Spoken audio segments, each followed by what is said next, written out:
தொடக்கத்தை கொடுத்திருக்கீங்க. தர்மசாஸ்திரா ஜோதிட வித்யாலயாவின் வாராவாரம் நிகழ்ச்சியில் சந்திப்பதில் மகிழ்ச்சி அடைகிறேன்.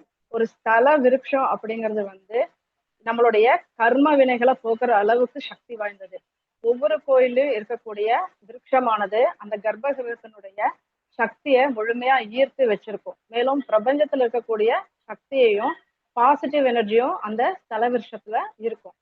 இப்போ ஒரு மனுஷன் வந்து அவன் பூமியில பிறந்ததுல இருந்து முன்வினை பாவ புண்ணியத்துக்கு ஏற்பதான் அவனுடைய ஜனன காலம் இருக்கும். அப்போ அவன் செய்த பாவங்களை எல்லாமே வந்து சீக்கிரமா வந்து கர்ம வினைகள் தீரணும் அப்படின்னா அந்த நட்சத்திரத்துக்கு உண்டான அந்த மனிதன் பிறந்த ஒரு ஜாதகர் பிறந்த ஜென்ம நட்சத்திரத்துக்கு உண்டான நட்சத்திர மரத்தை நட்டு வழிபட்டு வந்தாலே அவருடைய கர்ம வினைகள் கொஞ்சம் கொஞ்சமாக குறையும். அந்த செடி எப்படி சின்னதுல இருந்து மரமா வளருதோ அந்த மாதிரி அவருடைய கர்ம வினைகளும் படிப்படியா குறைஞ்சு அவருக்கு வாழ்க்கையில ஏற்றம் உண்டாகும், நல்ல செழிப்பும் உண்டாகும். அப்போ அந்த ஸ்தல விருட்சம் சொல்லக்கூடிய அந்த மரத்திற்கு, நட்சத்திர மரத்திற்கு, அந்த மரத்திற்கு வந்து மனிதனுடைய பாவ கதிர்களை ஈர்க்கக்கூடிய சக்தி அந்த மரத்திற்கு இருக்கு, இயல்பாவே அந்த மரத்திற்கு இருக்கு. அப்போ அந்த மரத்தை வந்து அவங்க அனுதினமும் வழிபட்டு அந்த மரத்திற்கு நீர் ஊற்றி வழிபாடு செஞ்சு வர அவங்களுடைய கர்ம வினைகள் குறையுதுங்கிறது விருட்ச சாஸ்திரத்துல சொல்லப்பட்டிருக்கு.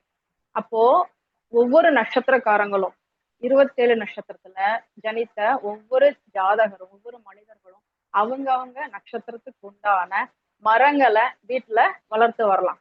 ஒரு சில மரங்கள் வந்து நம்ம வீட்டுல வளர்க்க முடியாது, வீட்டுல வைக்கக்கூடாத மரங்கள்னு இருக்கு. அப்படிப்பட்ட மரங்கள் அந்த ஜென்ம நட்சத்திரமா வந்துச்சு அப்படின்னா அவங்க என்ன பண்ணணும் அப்படின்னா அருகில் இருக்கக்கூடிய கோயில்கள், நல்ல பிரசித்தி பெற்ற திருக்கோயில்ல வந்து அந்த ஜென்ம நட்சத்திரத்துக்கு உண்டான நட்சத்திர மரத்தை அந்த கோயில்ல நட்டு வச்சு அதை முறையா அவங்க பராமரிச்சு தினமும் தண்ணி ஊத்தலாம். அப்படி இல்லைன்னா மாதம் ஒரு முறை அவங்களுடைய ஜென்ம நட்சத்திரம் வரக்கூடிய அந்த நாள்ல அந்த கோயில் செஞ்சு அந்த மரத்திற்கு அவங்க கையால நீரூற்றி வரணும். ஓகேங்களா? அப்படி செஞ்சுட்டு வந்தாலும் இந்த மரத்தினுடைய எனர்ஜி, பாசிட்டிவ் எனர்ஜி மற்றும் அந்த மரத்தினுடைய பலன் இவங்களுக்கு கிடைக்கும் அப்படின்னு சொல்லப்பட்டிருக்கு. அப்போ எளிய முறையில எந்த செலவும் இல்லாம ஒரு மனிதருடைய கர்மாவை கழியக்கூடிய சக்தி இந்த ஸ்தல விருட்சத்திற்கு உண்டு, நட்சத்திர மரத்திற்கு உண்டுன்னு சொல்லப்பட்டிருக்கு.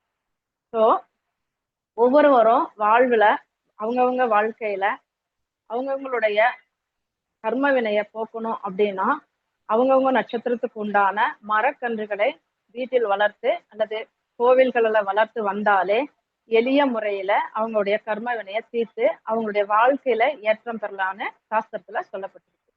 இப்போ மக நட்சத்திரத்துக்கு உண்டான மக நட்சத்திரத்துக்கு உண்டான ஸ்தல விருட்ச கோவில்கள், அதாவது மக நட்சத்திரத்துக்கு என்ன மரமோ அந்த மரம் எந்த கோவில்களில் ஸ்தல விருட்சமாக இருக்கிறது என்பதை பார்க்கலாம். நோட் பண்ணிக்கோங்க, ஒவ்வொரு மரமா சொல்லிட்டு வாங்க. விசாக நட்சத்திரம், இந்த விசாக நட்சத்திரத்துக்கு உண்டான ஸ்தல விருட்சங்கள். விசாக நட்சத்திரத்துக்கு விலா மரம் தான் நட்சத்திரம் விருட்சம். இந்த நட்சத்திர விருட்சம் ஒரே ஒரு கோவில்ல தான் இருக்கு. அந்த ஸ்தலம் என்னங்கிறத பார்க்கலாம். அருள்மிகு மகாலட்சுமி முனீஸ்வரர் உலகநாயகி திருக்கோயில், திருநின்றியூர், நாகப்பட்டினம். இந்த ஒரு கோயில்ல மட்டும்தான் இந்த விசாக நட்சத்திரத்துக்கு உண்டான விருட்சம் இருக்கு, ஸ்தல விருட்சமா இருக்கக்கூடிய கோவில்.